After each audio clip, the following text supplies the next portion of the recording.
Well, I appreciate this opportunity to be here and to share a message with you with regards to nitrogen decisions in corn. And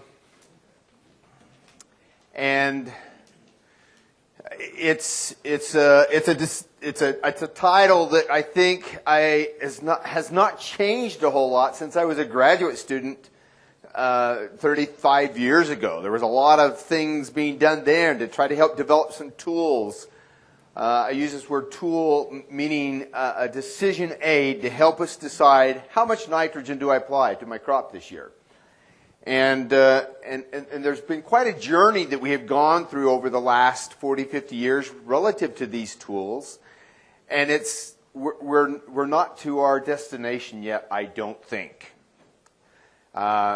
Some of you may be in the room here hoping I'm going to get to the point to where I'm going to be telling you this is what you have to do.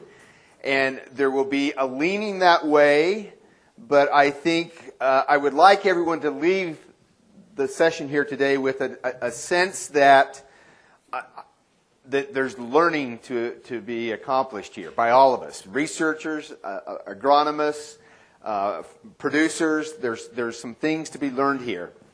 So with that, let me get started by saying, what is in a decision? Can anybody tell me, before you go to your phone and Google this, about how many decisions you make a day? Anybody have a guess? Or have you heard that asked before? How many conscious decisions do you make in a day? Someone give me a number. 100. You make 100 decisions a day. Well, it's kind of a hard thing to quantify, but there's been people who deal with the mind and decisions of the mind, and the average human, adult human, remotely conscious decisions, 35,000 decisions a day. That's how many times your mind is making a decision. And lots of them are very small decisions, and some of them are big decisions in terms of, what you say to your wife. Sometimes that's a big decision, at least it is for me. I want to be able to make sure I say the right thing. I got to consciously think about that decision at the end of the day. What am I going to say?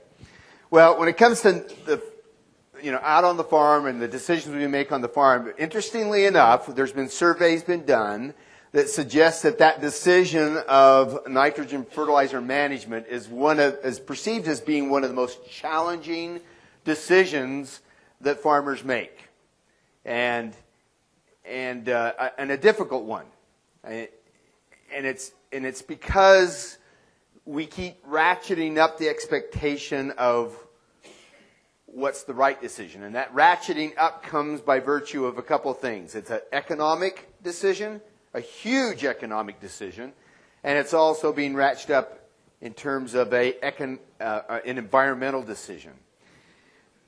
And the reason why both those are, there's a careful balance that has to be made with those two is by virtue of the fact that nitrogen, of all of the nutrients that we manage, is just a very, very complex nutrient. It's very dynamic, and we see those dynamics when we look at what we call a nitrogen cycle. There's hundreds of these different cycles out there, but you can see when we look at this, there's nitrogen in the soil that gets mineralized, and this actually was a graph that I think someone in New Zealand put together. And so they spell mineralization just a little bit different. The same with fertilizer, just a little bit different here. But the nitrogen in the soil, it can change into different pools. It can go off into the atmosphere. It gets taken up by the plant. It can be brought back in with fertilizer and manures, and it's constantly moving. And things don't stay the same very often down here in the soil. I mean, it gets a little bit more, maybe more stable when it gets to this soil organic matter form, like what David was talking about previously, but nitrogen keeps moving. And it's that dynamic, along with the fact that no other nutrient that we apply to crops have as big impact on production as nitrogen does. That, and the fact that if we lose it, and it goes down into a lake and a stream, it also has very, very huge negative impacts. And so that's where this balance is. We want production. We want to have the right amount on there so that we're optimizing our yields, but we also need to be careful relative to the over-application. So there's this question that we're going to focus on today relative to how much nitrogen do I apply this year? And many of you may be just saying, well, I'm going to just do what I've done the last 10 years because it somewhat works. But I would like you to reconsider this decision and recognize that reconsidering this question on an ongoing basis is exactly what you need to do. But it's not just this question as a standalone question, too, because it is a question that it's, kind of fits into this, what is the right rate? How much do I apply? But it's also recognizing that the 4 R's, and there's several sessions that are going to be talking more about this and helping us to understand that there's dependencies between these 4 R's. They're connected. We can't just focus on this without recognizing right source, right time, right place kind of considerations need to be happening also. And in fact, the little emblem that they use for these 4 R's, they show them as puzzle pieces. Puzzle pieces because they interlock. They are dependent upon each other. So we are going to focus on this question, how much do I apply? But I don't want to overemphasize that or do that in such a way that discards the considerations that we need to have for these other things too. So just keep that in mind. So then let's ask ourselves the question, what happens if we are not close to the right rate? Many of you probably have got into kind of into the habit of saying, well, I'm going to play it on the safe side economically. And nitrogen, I'm not sure what the cost of nitrogen is right now, but it's not, relative to past years, it's not too bad. And so it's easy to kind of get lulled into that thinking, I'm going to just put a little extra on. Economically, that may sound right, but environmentally, is that the right thing? So there's a project that I've been a part of the last 4 years, and this is some of the work from one of the graduate students on the project. I'm going to tell you a little bit more about the project later, but this is from Chris Van Dura at University of Wisconsin working with Kerry Lebowski, and this figure kind of tells it. So these little dots represent some measurements that were taken over 8 states, over 3 different growing seasons, and what he's done is he's taken the economic optimal N rate for a site. So that's the right. If we're there, we're not going to get any more by adding more nitrogen in terms of profit. If we go less than that, we're going to start losing out on profit. So economic optimal N rate is just right. And that's represented on this graph by the 0 up here. And so when we're putting on the right amount for the crop economically, and then we go ahead and we look at how much nitrogen gets left in the soil at the end of the growing season. So that's what we're looking at on the y-axis. It's the residual soil nitrate left in the soil after we're done harvesting. And you can see that for all of these sites over these 3 growing seasons, everything stays, when we are less than economic optimal N rate, it stays at about 40 to 50 pounds of nitrogen left in the soil at the end of the growing season. This is down to 3 feet. But once we get to economic optimal N rate and we start applying above that, you can see how it starts to just grow. And the amount that gets left in the soil is just going to grow exponentially. What we find in this is that the buffer there at most is about 30 pounds over EONR. If you're within 30 pounds of EONR, it's not too bad. But once you get above 30 pounds of EONR, for every pound of nitrogen applied is a pound of nitrogen that's potentially going to be lost, because it's a pound that's sitting there over the growing season, and in wetter environments like you are here in Ohio, there's a pretty good chance you're going to lose that if you've got any kind of leaching in the winter and the early spring. Now, there's been a bunch of work that's been done to look at through model simulation and surveys to kind of look at how much nitrogen farmers are applying and how much is needed. And it varies a lot from one year to the next. But on average, 20 to 40% of U.S. corn acres have nitrogen over application greater than 30 pounds of nitrogen per acre. So that kind of leans to this, or speaks to this leaning of trying to put on just a little bit more to make sure there's enough, but we get past that 30 pounds of nitrogen above what we actually need, and we're going to cause this kind of a exponential growth of leftover nitrogen in the soil. Well, there's 90 million corn acres, U.S. corn acres, and if you take and I've done some different things to show that there's some that go way over the 30 pounds. On average, it's probably close to 50 pounds. So, or 60 pounds, excuse me. So if we take 30%, back up here on the second bullet, and apply it to the 60, and again, some years it's probably not going to be this bad, but other years it's probably worse. But it means that on average, there's 405 tons of nitrogen lost per year by virtue of being over-applying. So that economically is not a big ding, but environmentally it's a huge ding. And people, the public see this. They see this in the papers. They see this by virtue of the media taking results and images from the Gulf of Mexico or different lakes and streams, and it gets really brought to our attention because it's brought to the general public's attention on an ongoing basis. So that's a lot of nitrogen. I've tried to visualize that for myself. How much nitrogen is that? It's equivalent of 585 barges of urea nitrogen.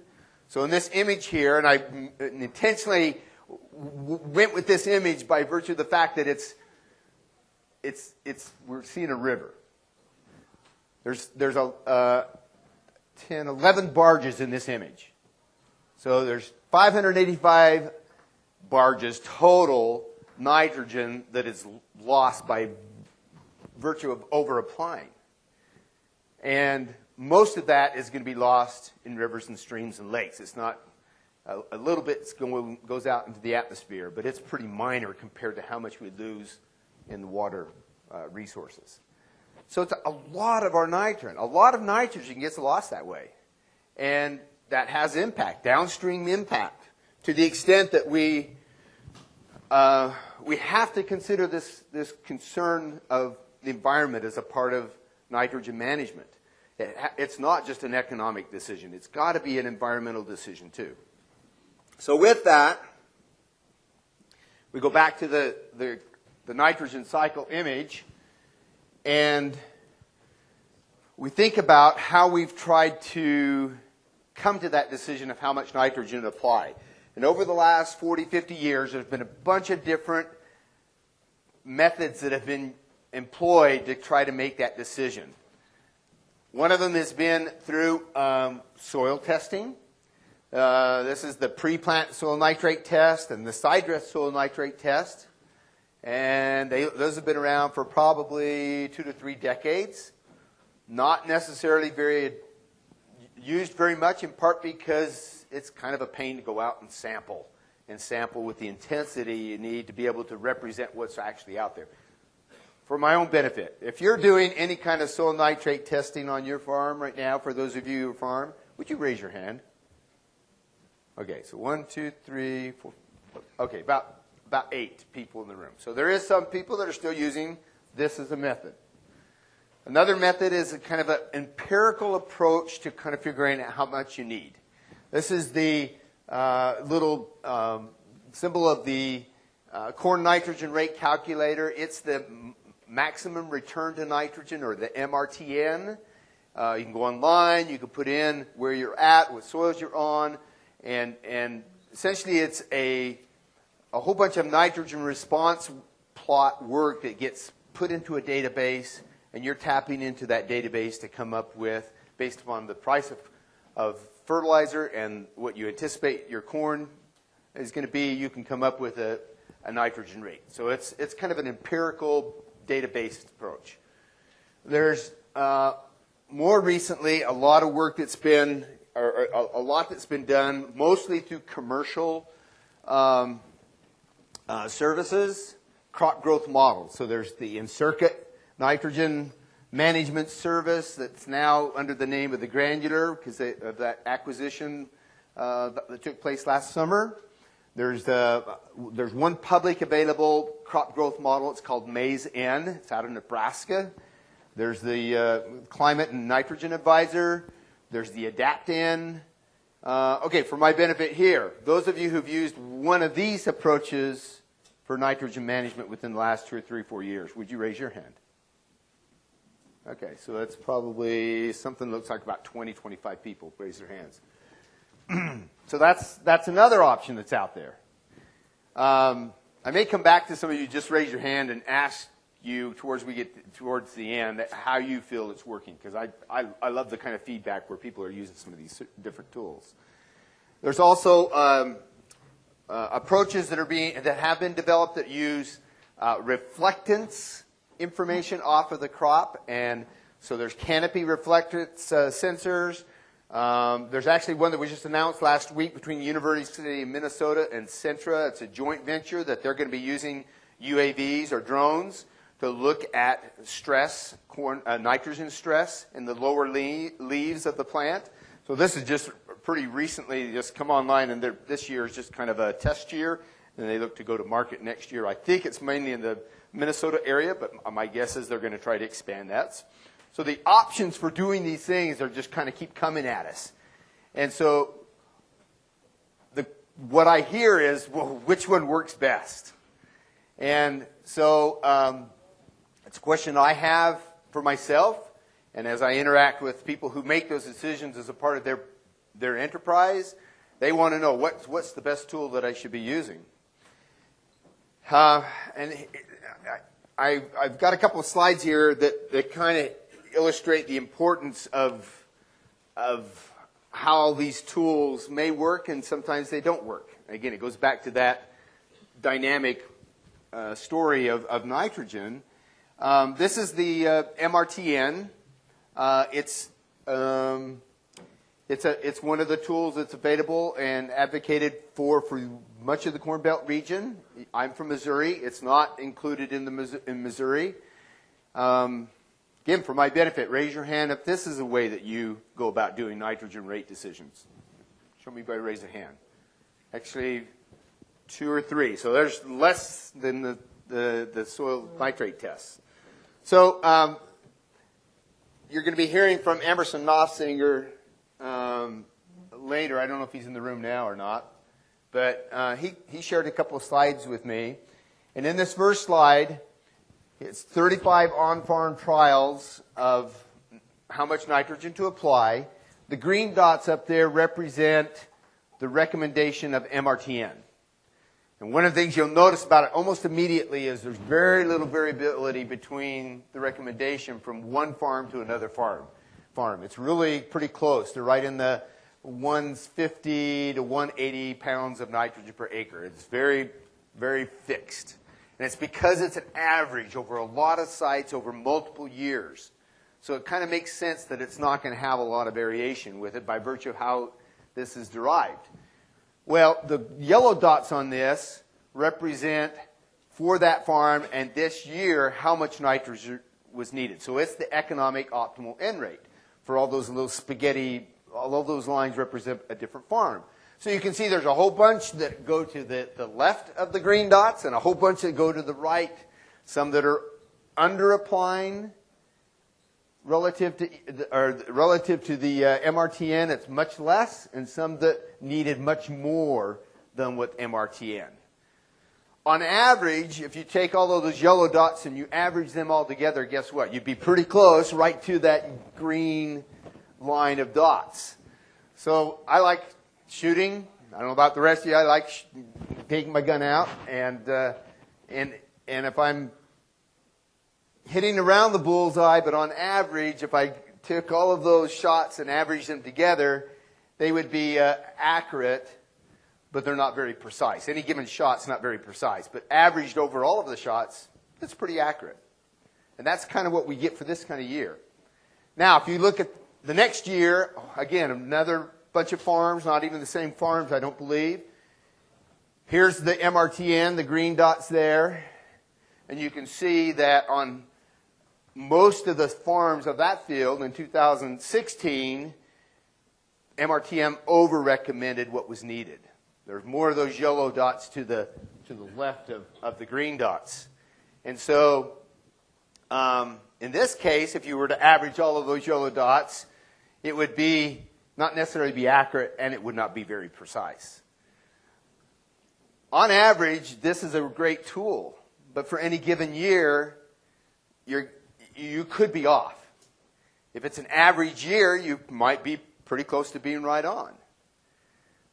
But the way this tool has been developed and the way it works for us is it doesn't take into account anything about the year that you're in. It's not an adaptive tool. What we really would like is are tools that are going to be both accurate and precise. So we put all these tools up there, and one of the questions I had, and I visited with some of my colleague friends, and I said, I wish we could have some type of an evaluation to where we can do a side-by-side comparison of all of these tools. And my thought with what, I grew up in the age of going to the library and checking out the consumer report and kind of looking through things. I don't know why. I just thought that was kind of interesting. And that was the concept that I had, that consumer report approach where it's like lining up a bunch of different vacuum cleaners, and you're going to run them through a bunch of a test, same test. How well does it pick up? How well does it suck up against the edges of the room? How does it, it basically it's an evaluation of where you're putting all these different vacuum tools side by side and you're testing their performance. And I said, that's exactly what I would love to have happen with these nitrogen recommendation tools. Put them side by side and say, how well do you do? And how well do you work? And if they don't work, we're just going to state they don't work. So that was the concept that I had for this. And the more I visited with people, the more support I got for it. And my support primarily came through a company. It was Pioneer. DuPont Pioneer came to me, and we had some conversations. They said, we'd love to see this kind of thing, because we are in the business of trying to figure out for our own tool when it works and when it doesn't. And so so there was a project. It didn't include the state of Ohio, but a project where you can see the states represented and the individuals represented here, and we put together this project again from 2014 through 2016. The data from the project served two different purposes. It went to DuPont Pioneer so that they could evaluate their Encirca product for nitrogen management. The data also came to the universities. It helped to train graduate students, and it's developing some agronomic science, some understanding, and to evaluate the public available tools, not the commercial tools, but at least initially would be just the public available tools. So it's kind of hard to see these. That kind of washes out, but there's research locations, 16 different locations each year. There was actually one extra location in Missouri the last year, so we have a total of 49 locations. It represents three major different soils: mollisols, alpha sols, and entasols. You have a gradient of temperature from very cool area of the Corn Belt to a much warmer part of the Corn Belt. You also have a gradient of precipitation going from drier in the northwest to much wetter and cooler on the to the south and southeast part of the Corn Belt. These sites here in Indiana, my guess is they would be somewhat like some of the northern Ohio soils too. Those are sites that I worked with Jim Cambarato on. And so in all, we had many different soil environments represented on this project. One of the things that I have found is I've tried to look at databases in the past and tried to put them together from different states is everybody goes about their research a little bit differently. And the measurements that are taken are a little bit different. And the difficulty in trying to evaluate different environments and different tools when you've got all these different environments, given that the research was done differently, is sometimes there's going to be a inability to really merge that data together in a way to where you can more definitively talk about the agronomy and not have things confounded by the way you did the research. So one of the things I was interested in from the very beginning was to make sure that we did this research in the same way over all these environments. So there's a look. It's a little different than the normal textural triangle for those of you who have seen that before. But the main point there is to look at how much difference there is in clay, silt, and sand content over these 49 sites. It's very, very different. Very sandy soils to very, very heavy clay soils. This is the soil organic matter. And basically, if you was to divide this by 10, that would be the percent. So we got about half of the sites between 20 and 30% organic matter. But we have some sites that go up to almost 5%. And we have other sites that go below 1%. So a big range in soil organic matter between these sites.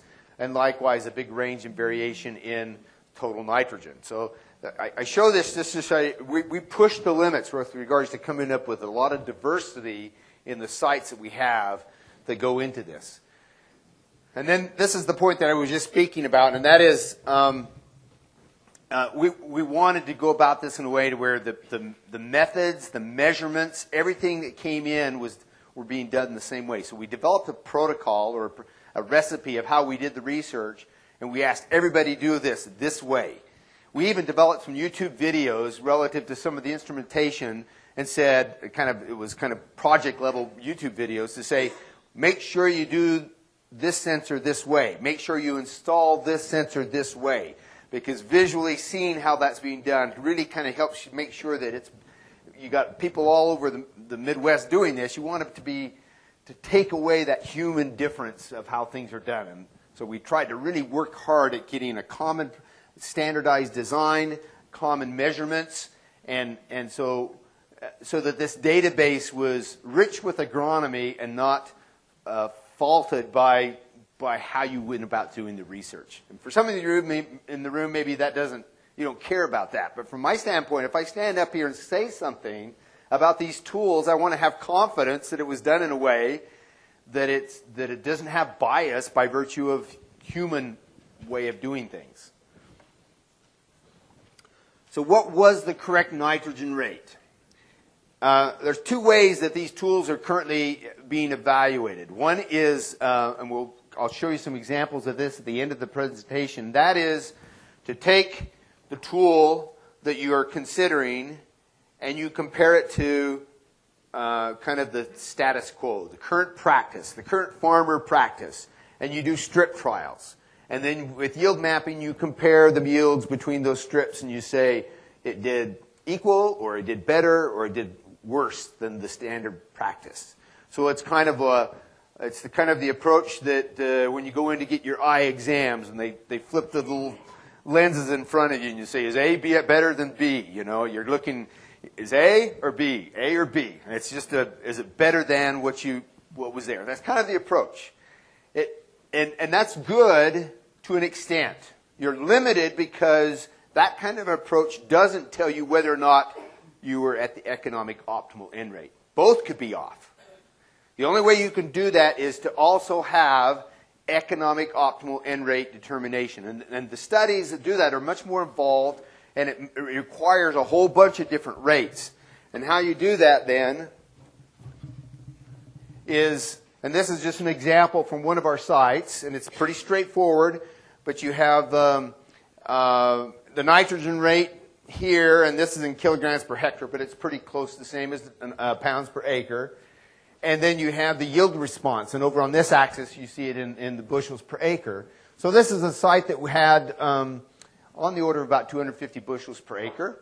So the Missouri sites, less soil. The orange dots represent the yield for nitrogen all applied at planting. And the green dots are where we put 40 pounds at planting and then split applied with the majority going on at V9. So it's about, waist high. So it's probably a lot further along than what you typically do side dressing for your corn here in Ohio, though some of you may be that late.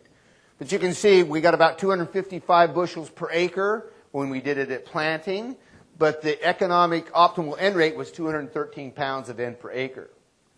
For the split application, it was about 5 bushels less than that, so we lost about 5 bushels, but we also, the economic optimal N rate was 183.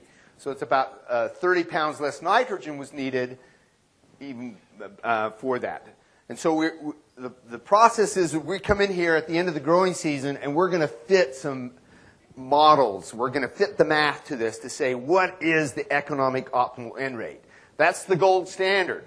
If we can get tools that will help us to get to this economic optimal N rate, and you got to remember, the corn plant is making that process of filling out the corn and the yield and so forth as a full season.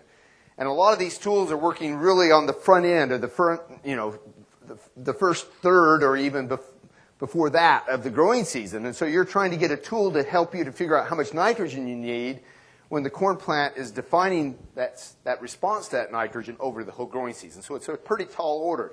But the gold standard is economic optimal N rate. So what did we find?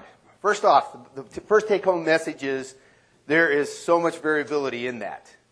And it would be nice to be able to think of this as a one number, but it is all over the place. So what these boxes represent here, and the laser on this thing is pretty light, you can't see it. But so this is the Iowa high productive soils, low productive soils, and then these are the 3 years of the study.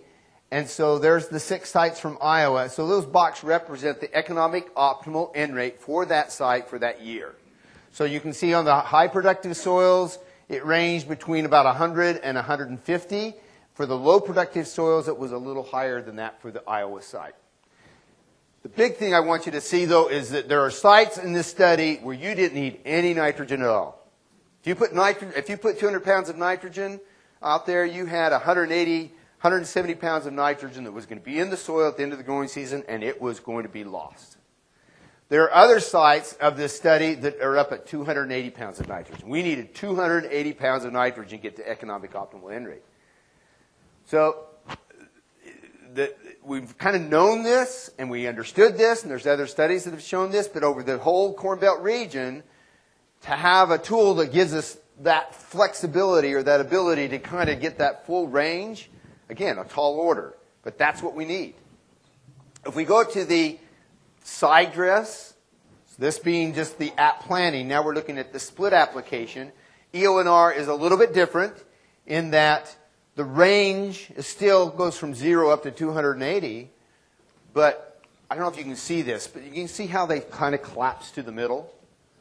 So one of the benefits of going to a side dress application now is you tighten up for many of these sites what the EONR is. So if there's a message here with this, it's that our ability to get at EONR is going to improve if we wait. Because we're taking out some of that risk associated with the early in the growing season, and the EONR just they just collapse. And you can see that in a different, this is another graph that kind of shows you this. So these, again, are box and whisker plots. This represents the median. So the median EONR over all of these sites was right at about 175 pounds of nitrogen per acre. The box represents the middle 50% of those sites. So it ranged from about 225 down to looks maybe like about 110 or something like that. 100. The whiskers represent, the upper whisker represents 25% of the sites were up here, and the bottom whiskers, 25% of the sites were below that. So that shows us that full range. That's just a way of looking at the data and kind of understanding the range of the data. You can see that we have a lot of sites that are really low and a lot of sites that are really high, and 50% of the sites are right there close to that average. When we go to side dress or the split application, you can see how the box shrinks and it collapses. So that's telling us that we're able to our ability to understand EONR may improve as we go to in-season application. Again, the whiskers are just as long, but the box itself collapses. Tools tested. So this is one of the students we had on this project, and he's actually defending his dissertation here in just a couple weeks. And his job was to take a whole bunch of tools. There's about 25 different tools, and to compare them, like the vacuum cleaners, and say which tools are performing well and which ones are failing, and really kind of put them up against each other. Again, you get a recommendation from a tool. How do you compare that tool? You compare it to the EONR of a site. And it's that comparison that helps us to understand the performance. So, and I cannot go through all of, if I put all of the different tools up here, you guys would be just so bored, you'd say, we're going home. We're going to an early lunch, something. Anyway, so these are just a few of the tools I've picked out. There's some tools that are, believe it or not, we even stuck in the yield goal, even though that is not a recommended tool to be using for nitrogen recommendations. There's the soil test. There's that maximum return to nitrogen, and then there's the crop growth model. So this is just kind of a spread of those. And then for the split application, where 40 pounds were applied at planting and the rest comes in at the top dress, we have a whole bunch of others that I'm going to kind of show you. So we'll contrast this set of tools and to see how they performed. Okay, so the first thing that I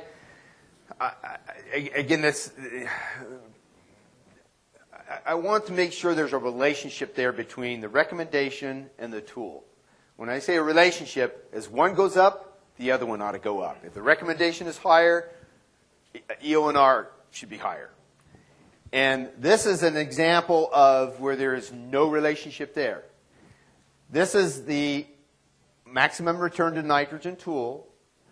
And again, it's a pretty narrow range. It's between about 125 up to 200 pounds is about the range that you'll see for that tool. The range in EONR from 0 up to the 280, you can see we got something that gives us a very, very narrow recommendation, but we have a very, very wide range of EONR. And when you do that, you try to fit some kind of a model to that. You can see there's a little dashed line there, but the R squared on that is 0.01. That says that the variation in EONR, there's only 1% of the variation in EONR that's explained by the MRTN tool over the region. So from that standpoint, the tool fails. If there's no relationship there, we can't say it's a successful tool. So it starts right off as being one that doesn't work very well. Now, if you happen to have a field that's right along that line, and there's a few that are pretty close to that, then it would succeed. But the majority of the sites, it fails. So you can see now what happens when you add a measurement in with this. So this is off of the database, averaged over years. The Wisconsin PPNT, the pre-plant soil nitrate test, actually uses MRTN and adds to it a measurement of the nitrate that's in the soil. And so when you add that, so they start with this and add that to it, and all of a sudden now we're explaining 16% of the variability, and there is a significant relationship. Some of these real low ones, you can see they kind of get moved over. That one doesn't move very much, but these others start to move over. So it's still not great, but guess what? It's starting to be successful because there's on-site measurement that's going along with that calculated database tool. So it's kind of what I like to refer to as tool fusion. You're taking two different tools and you're bringing them together and they're informing each other to how to figure out how to manage the nitrogen. The Iowa State pre-side dress soil nitrate test actually is even better than this one. And now we're explaining about almost 25% of the variation in EONR is being explained by this tool recommendation. And you can see more of those lines are following along that one-to-one line. Again, now we've moved from a pre-plant soil nitrate test to an in-season at a V5, which is about that size, the corn. And now we're able to show that the tool is even more successful. So there's a number of messages you'll see reinforced by this data that I think agronomically we can say, well, that makes sense. Okay? So let's look at some of these tools. This first slide, and again, I'm using these box and whisker plots, and people say, why do you use those? They're so ugly. Well, because it really helps me to understand the distribution. So what I've got here is I've got the recommendation of a tool. Here are the tools down here on this axis. And I'm subtracting off the EONR, so there's a difference there. Tool said this, EONR was this, there's some number there that's an average. And it shows you the distribution of that difference. So there's many sites here. Here, if you take, and all of these are yield goal tools. So these are kind of historically, this is the standard farmer rate for that farm that we did the research on. But then you have a general yield goal, which is going to be 1.2 times your yield goal. There's an Indiana yield goal. There's a Minnesota yield goal, Missouri yield goal, Nebraska yield goal. And then if we use each of the state-specific yield goal, this is the combination of it. So we looked at all kinds of different gyrations of yield goal. And again, yield goal is not being advocated through state soil fertility extension programs for the most part. But there are a lot of people that still kind of lean on that thing, and they're using that. And I put this in here because none of these showed a positive linear relationship between EONR and the recommendation. There is a lot of variation around that. However, you look at this one here, the Minnesota yield goal. On average, it was right on over all of those sites. But that you can't take averages. If you take averages and look at them by the virtue of the average, most of the time you're going to fail with that kind of a tool. So the way I showed on these graphs whether they are related or not is I put the tool in a bold down here in the bottom. So now we go to the next graph and we're looking at the soil nitrate test, and there were some in the room that said they use soil nitrate tests. All but the North Dakota pre-plant soil nitrate test had a significant relationship between economic optimal N rate and what the tool recommended. Again, the size of the box and the length of the whiskers says that that relationship is not great, and there's going to be a lot of variance around that, but at least the tools were showing that they were successful to a degree. We go to the next one, and it's looking at the pre-side dress soil nitrate test. And if we could compare the previous slide with this, then what you would see, we're seeing this collapse in the boxes. So if you do measurements within season, it's saying with the soil nitrate test, it has there's a better chance of getting a recommendation that's right. And you can see a lot of those are pretty close to getting right there on the 0 line. 0 is what we would like to see. The last one is looking at kind of the catch-all slide. We've got the MRTN here. We got the model, the crop growth model, the one that's public available, and then we have canopy reflectance. And you can see that this canopy reflectance is the only one that was significantly related. So that first step in this study is really helping us to kind of pinpoint and draw attention to the fact that many of these tools are not working. And if we're going to get into work, we need to do some more things. And one of the ways that we can do that is we have to make them more adaptive. This Canopy Sensing one, I know Rob Mullen was here for many years, and he kind of introduced bringing Canopy Sensing into the part of his work that he did at Oklahoma State. I don't know, again, I guess I'm going to ask the crowd here, how many have tried or currently are using Canopy Sensing in any way for nitrogen management? Would you raise your hand? Okay, so there's 2 hands. So the problem is it's a limited number of what we call algorithms, or the decision that goes along with the reflectance sensing to be able to make that decision. And so it doesn't show it very well, but out on the front of this boom and this Hagee, there's some sensors, and it's sensing the corn, and that information is going into the computer on board, and there's a decision being made of how much nitrogen to apply. And one of the things we found with this data set, because that's one of the tools we wanted to evaluate, is that the algorithms associated with the different these canopy sensors didn't work very well across the whole region. And I'll illustrate that with this one here. So this is an algorithm that I'm familiar with. I worked with Dr. Peter Scarf there at Missouri, and we developed an algorithm. So the algorithm recommendation is on the y-axis. This is all of the sites with this big study, about 50 sites now. This is the EONR. If this sensing and the algorithm with this sensor were working well, all of these points, these sites represented by the two symbols, I'm about to fall off here, would fall right along that yellow line.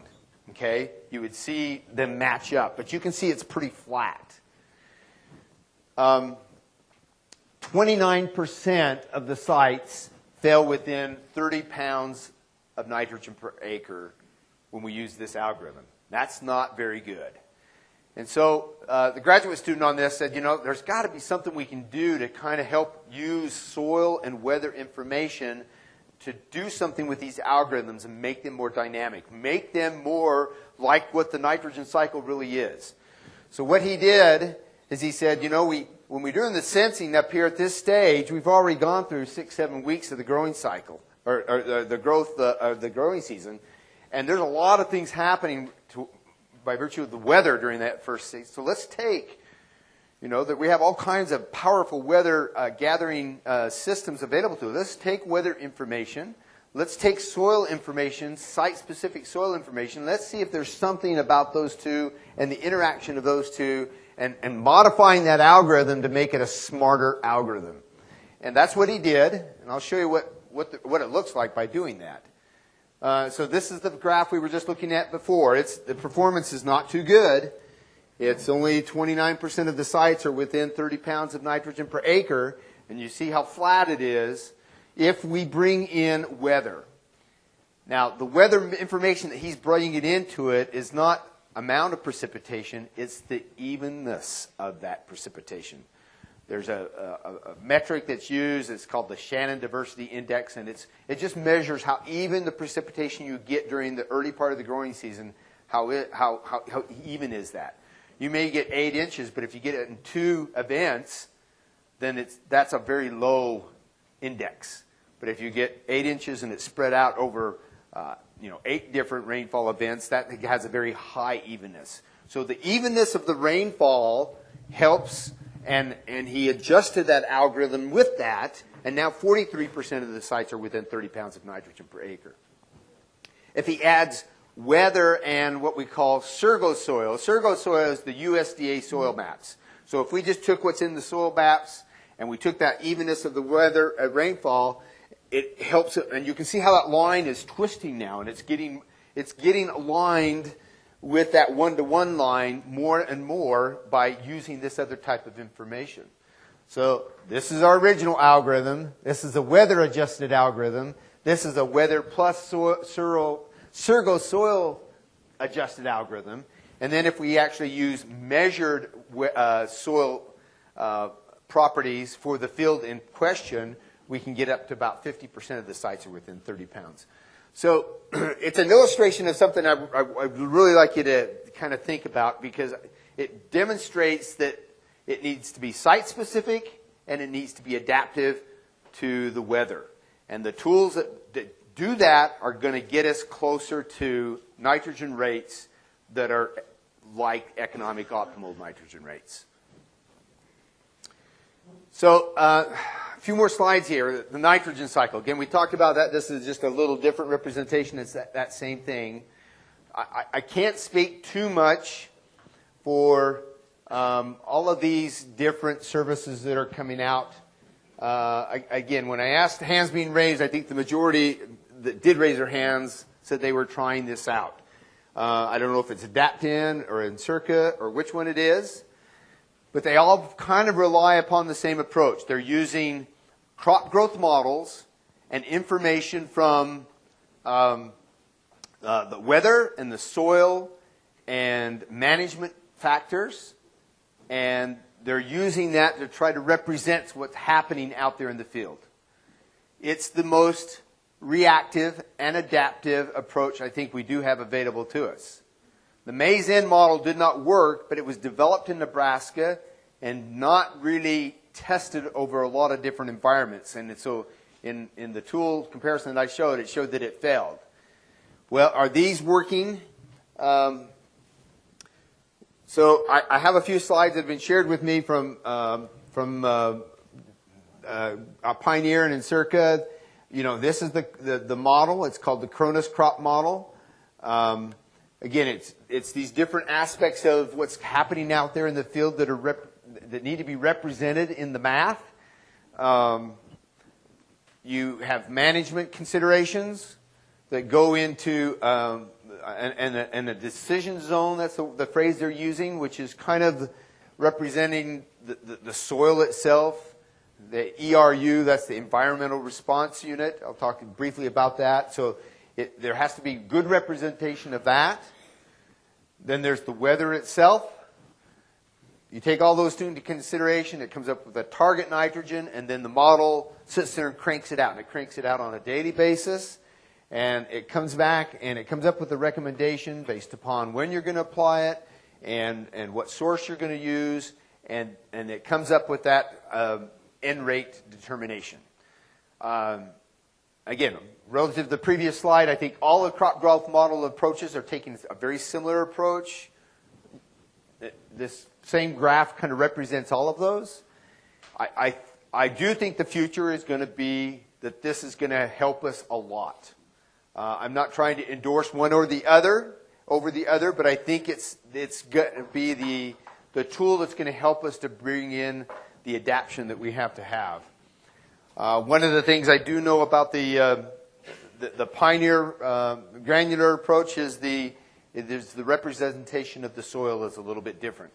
So they're using a combination, because we were actually involved with them early on and trying to figure out how to do that. We had a collaborative project, so that's why it says this right there. But it's using LIDAR information, which is high resolution elevation information, along with the soils that comes from USDA, and they've gone through a process where they've essentially remapped the soils into these different environmental response units that has a resolution that's much greater than what you would find by just the USDA soil maps. I don't know how the other two crop growth models are representing the soils. I think it's associated with the soil maps, USDA soil maps, but so there's some subtle differences between these different programs. This is gives you a little bit of idea how it works. So this is the Cronus Crop Model, and it's looking at soil nitrogen. And so it's kind of hard to see it, but there's some little symbols on here. And for this site, so this is one of Emerson Notzinger, one of his sites in Illinois. The model that they had are the lines. So they're actually simulating that thing on a daily basis. These dots represent measurements where myself or the graduate students were out in the field and we were taking measurements to how much nitrogen was in the soil for the different reps of that site. And you can see that these really matched up quite nicely to the simulation. This was all done after the fact. They went in there, they said, how well did the model work? This is when we're showing that the model is working quite nicely.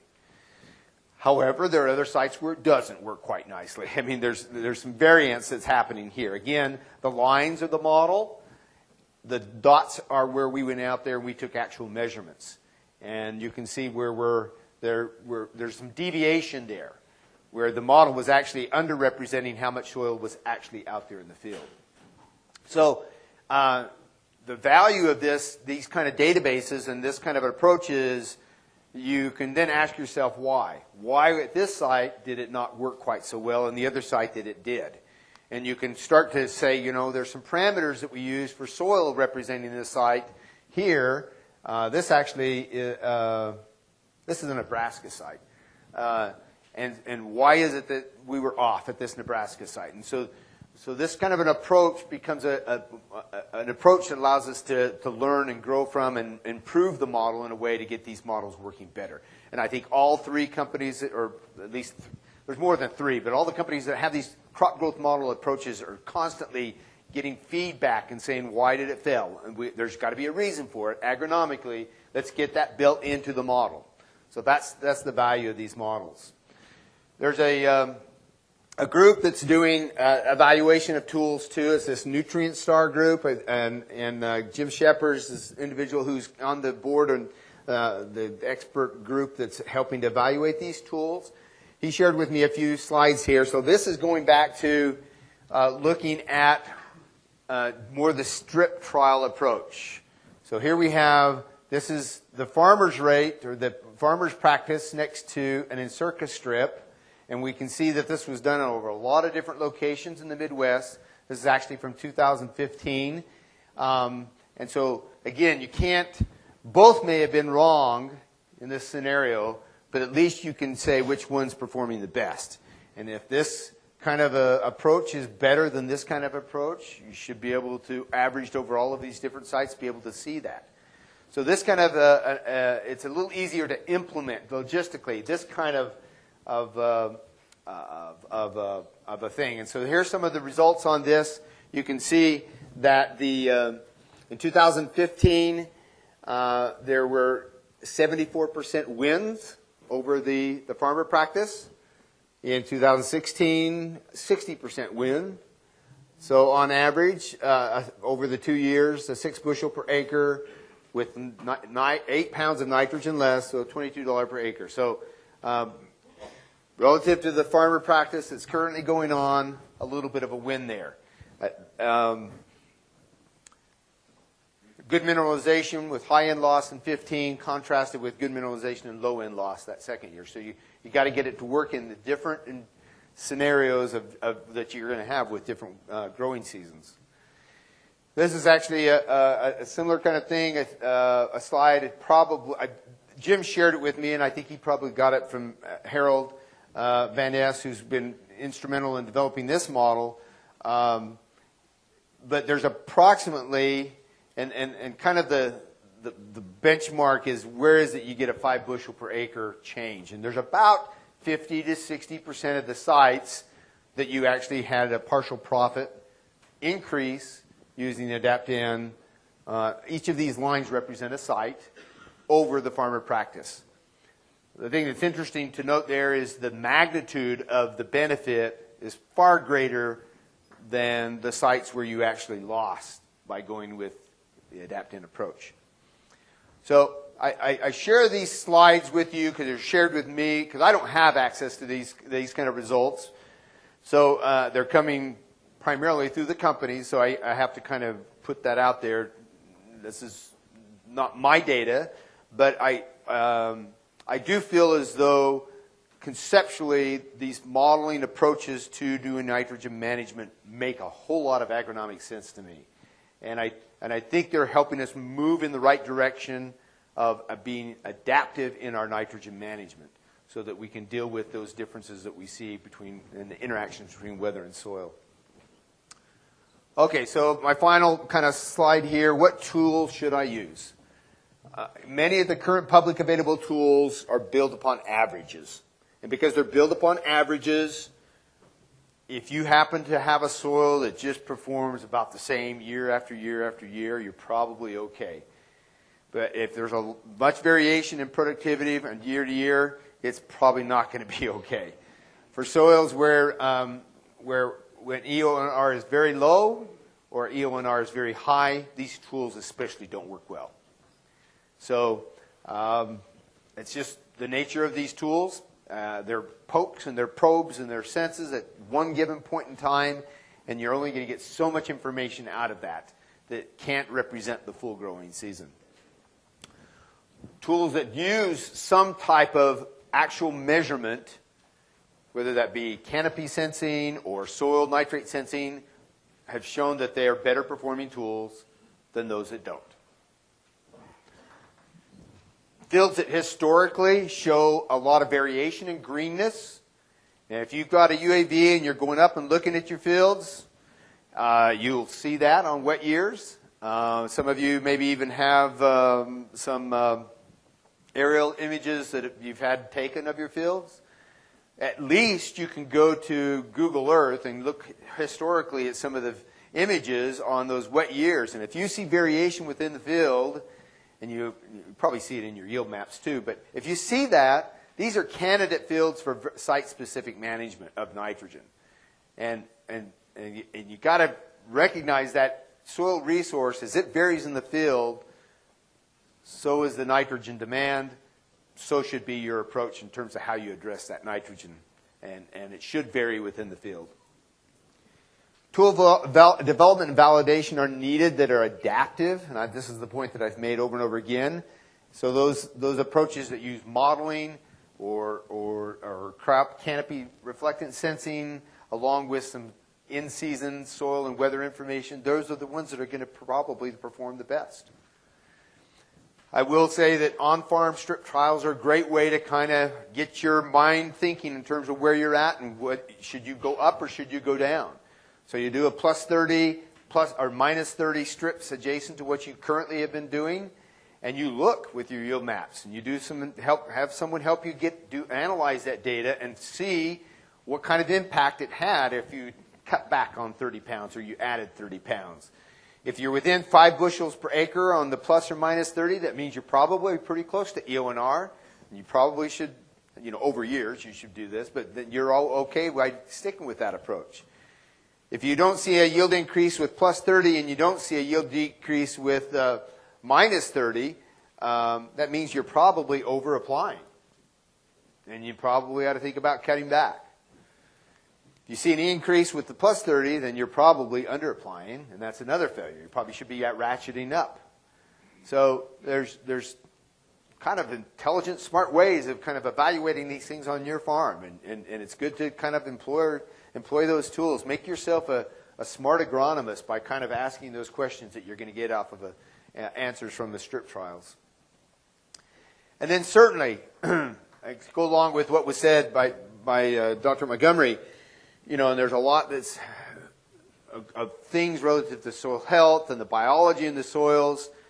But from the standpoint of nitrogen management, we're going to have failure years. We're going to have years like 2012 that hit a big part of the Corn Belt region where by the end of the growing season, we are even close, after maturity, we knew that we had applied a whole lot more nitrogen than that crop was able to use. And if there's ever a time that we should be jumping on board with getting some cover crops out there, it's those years.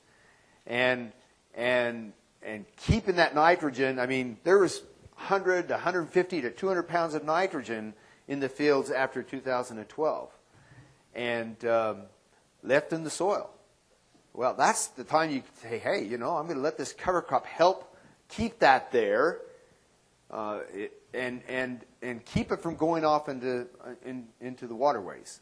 So when nitrogen application, we know that it's greatly exceeded the corn crop need.